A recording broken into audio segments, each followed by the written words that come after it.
भारतीय भारतीय विधि एवं संवैधानिक इतिहास। प्रश्न 8वां। सर जॉन शोर द्वारा 1794 ईस्वी से 1797 ईस्वी तक अपने अल्पकाल में अदालत व्यवस्था में क्या परिवर्तन किए, संक्षेप में उनका विवरण दीजिए। लॉर्ड कॉर्नवालिस के पश्चात गवर्नर जनरल के रूप में सर जॉन शोर को नियुक्त किया गया। यद्यपि यह लॉर्ड कॉर्नवालिस द्वारा किए गए सुधारों का प्रशासक था, फिर भी वह उसके द्वारा स्थायी प्रणाली की त्रुटि को जानता था। जॉन शोर भारत की नागरिक सेवाओं में अधिकारी थे। इस प्रणाली के अंतर्गत न्यायालयों में कार्यभार की अधिकता के कारण बहुत मामले इकट्ठा हो गए तथा उन पर निर्णय प्रदान करना भी असंभव था, जिसके कारण निर्णय होने में बहुत विलंब होता था। अकेले वर्धमान जिले में ही उस समय 30,000 से अधिक मामले अनियंत्रित थे। अतः इस अदालतों का उद्देश्य यही समाप्त हो गया, जिन्हें कि शीघ्र न्याय प्रदान करने के उद्देश्य से स्थापित किया गया था।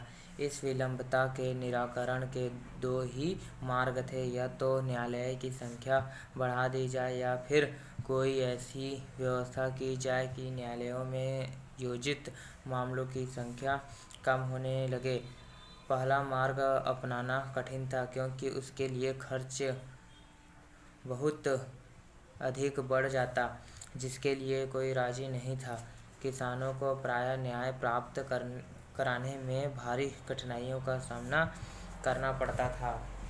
किसानों पर जो राजस्व अवशेष था, उसकी वसूली नहीं हो पा रही थी।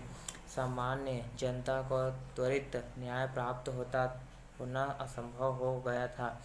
अतः सर जॉन शोर ने प्रचलित न्याय प्रशासनिक व्यवस्था को दोष मुक्त करने के लिए क्राइनविथ द्वारा प्रतिपादित योजनाओं की रूपरेखा को ज्यों का त्यों बनाए रखा, कुछ सुधार किए।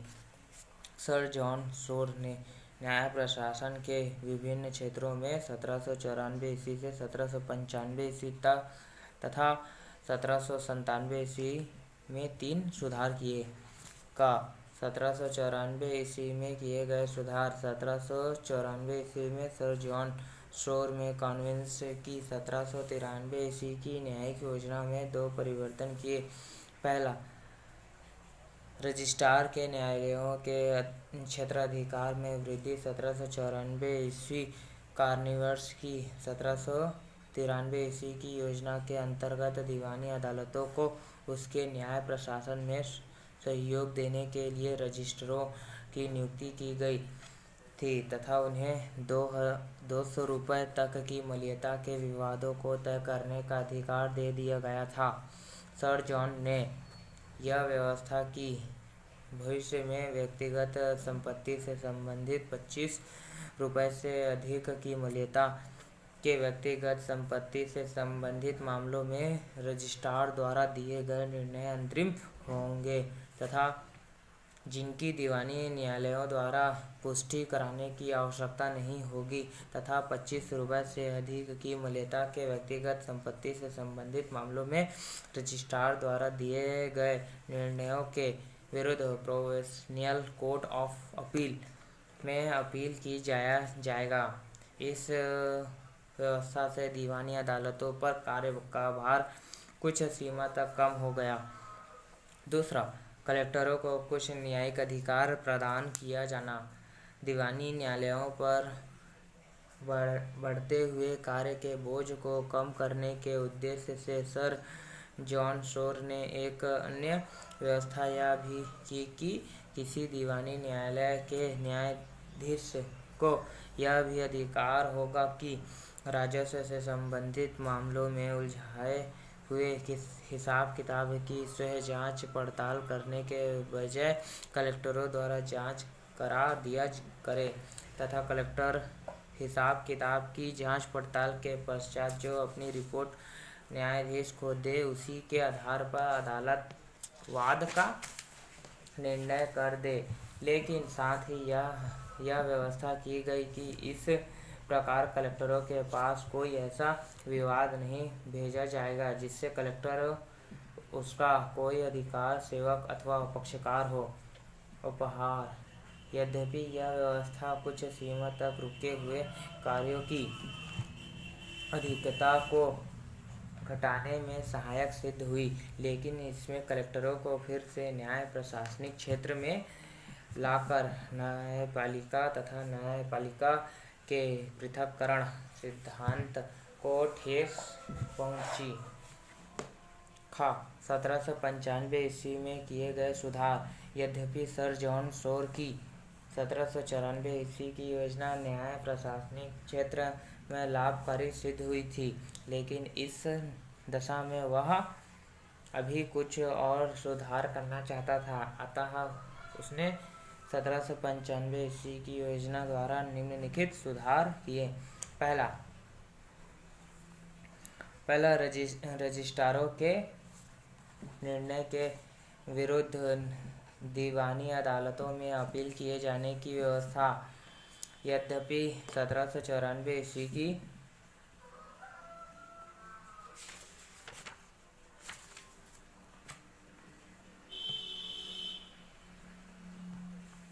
योजना द्वारा रजिस्ट्रारों को स्वतंत्र निर्णय करने का अधिकार देकर दीवानी अदालतों का कार्यभार कम हो गया, लेकिन इससे प्रांतीय अपील न्यायालयों पर कार्यभार बढ़ गया। इस प्रकार यह अदालतें बड़े बड़े मामलों को तय करने के बजाय छोटे छोटे मामलों के निस्तारण में फंस कर रह गई। अतः इस योजना द्वारा यह व्यवस्था की गई कि भविष्य में रजिस्ट्रारों की विरुद्ध दीवानी अदालत भी अपील सुनना करेगी। इस व्यवस्था से न केवल प्रायोजित अपील अदालतों में ही कार्य का बोझ कम हुआ, बल्कि सामान्य जनता को कम समय तथा पैसा लाकर दूरदर्श अपोलीय न्यायालय की बजाय अपने ही जिले की दीवानी अदालतों से अंतरिम अपीली निर्णय प्राप्त लगे। दूसरा, न्यायालय शुल्क का फिर से शुल्क किया जाना। न्यायवादों का योजित किए जाने की संख्या घटाने के उद्देश्य से न्यायालय शुल्क को फिर से वसूल किया जाने लगा तथा उनकी दर पहले से ही अधिक रखी, जिससे जनता नए वाद योजित करने से पूर्व उसके लिए दिए जाने वाले न्यायालय शुल्क की अधिक मात्रा से घबराकर कम से कम वाद योजित करे। चूँकि इस व्यवस्था का भार भूतकालीन वादों पर भी माना गया, अतः समय पर न्यायालय शुल्क न जमा करने के कारण पुराने वादों की खोज कर दिया गया। इससे न्यायालयों में लंबी वादों की संख्या तो अवश्य घट गई, परंतु इस व्यवस्था से सामान्य जनता को जबरदस्ती न्याय प्राप्त करने से वंचित किया गया। इस कारण जनता में बहुत असंतोष उत्पन्न हो गया। उस समय लॉर्ड मैकाले जैसे विद्वानों ने इस कदम का कड़ा विरोध भी किया, लेकिन इसके बावजूद भी यह व्यवस्था न्याय प्रशासन में पैर जमाती चली गई तथा आज भी ज्यों की त्यों बनी रही। तीसरा, सदर दीवानी अदालतों के निर्णय अधिकारों में वृद्धि। निचली दीवानी अदालतों के गतिविधियों पर सदर दीवानी अदालतों का निर्णय बनाए रखने के उद्देश्य से सर जॉन शोर ने इस योजना द्वारा यह व्यवस्था की कि भविष्य में सदर दीवानी अदालतों का रजिस्ट्रार अधीनस्थ दीवानी अदालतों तथा प्रोविजनल कोर्ट ऑफ अपील की गतिविधियों के संबंध में मासिक रिपोर्ट तैयार किया करेगा, जिसमें प्रत्येक माह में निर्णीत वादों की संख्या तथा निस्तारित अपीलों की संख्या इत्यादि दी होगी तथा इसके आधार पर 6 माह बाद वह एक तुलनात्मक रिपोर्ट तैयार करेगा। इस रिपोर्ट में पिछले छमाही में लंबित वादों की संख्या तथा इसके लिए दिए गए कारणों की चर्चा होगी तथा यह रिपोर्ट सदर दीवानी अदालतों को भेजी जाया करेगी। इन व्यवस्थाओं से अधीनस्थ न्यायालय अपने काम को अधिक क्षमता से तथा कम समय में पूरा करने लगेंगे। 1797 ईस्वी में किए गए सुधार। 1797 ईस्वी में सर जॉन शोर ने न्यायालय के पास पड़ते हुए कार्य के बोझ को कम करने के उद्देश्य से अपना अंतरिम प्रयास किया। उसने निम्नलिखित सुधार किए। पहला, न्यायी अपील व्यवस्था। 1793 ईस्वी में कॉर्नवालिस ने अपनी न्यायिक योजना में यह व्यवस्था की कि 1000 रुपये से अधिक मूल्यता के विवादों में अपीली न्यायालयों द्वारा किए गए निर्णयों के विरुद्ध सदर दीवानी अदालतों में अपील की जा सकेगी, परंतु इस व्यवस्था में वहाँ पर अपीली की संख्या बहुत बढ़ती चली जा रही थी, क्योंकि गवर्नर जनरल तथा उसकी परिषद जो इस न्यायालय की अध्यक्षता करते थे, दूसरे कार्यों में व्यस्त रहने के कारण इस कार्य के लिए पर्याप्त समय नहीं दे सकते थे। अतः इस योजना द्वारा यह व्यवस्था की गई कि भविष्य में 6000 रुपये की मूल्यता तक अपील में प्रोविजनल कोर्ट ऑफ अपील के निर्णय अंतरिम हुआ करेंगे, लेकिन यह व्यवस्था रुपये, पैसा तथा व्यक्तिगत संपत्ति संबंधी मामलों में ही की गई थी। बाकी मामलों में पूर्ववत सदर दीवानी अदालतों में ही अपील की जा सकेगी। कोर्ट फीस का बढ़ाया जाना। 1797 ईस्वी में पूर्व निर्धारित कोर्ट फीस की दरें में और वृद्धि करने के अलावा अब वादों के नियोजन के अतिरिक्त साक्षियों को न्यायालय में बुलाने तथा अपील नियोजित करने इत्यादि पर भी अतिरिक्त कोर्ट फीस लगाने की व्यवस्था करके न्याय प्रशासन और भी महंगा कर दिया गया, जिससे ऐसा आभास होने लगा कि गरीब सामान्य जनता को सरकार न्याय देना ही नहीं चाहती। उपसंहार। सर जॉन शोर ने न्यायालय प्रशासन के बढ़ते हुए काम के बोझ से राहत दिलाने के उद्देश्य से जो व्यवस्थाएं समय समय पर की, उससे न्यायालयों के पास रुके हुए काम की मात्रा कुछ घटी अवश्य, परंतु दूसरी ओर कोर्ट फीस के दोबारा से लगाए जाने से सामान्य जनता में असंतोष की मात्रा बढ़ती चली गई।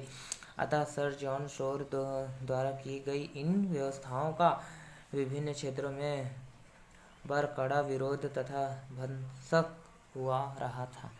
संक्षेप में हम कह सकते हैं कि कॉर्नवालिस ने कोर्ट फीस समाप्त करके न्यायालय की संख्या बढ़ाकर जहां न्याय सस्ता, सुलभ तथा निष्पक्ष बनाने का प्रयास किया था, वहां सर जॉन शोर ने अपनी व्यवस्थाओं द्वारा उसे एक बार फिर से सामान्य व्यक्ति की पहुंच से दूर की चीज बना डाला और न्याय व्यवस्था को अत्यंत महंगा कर दिया, जिससे निर्बल को न्याय प्राप्त करने में काफ़ी आर्थिक परेशानी होने लगी।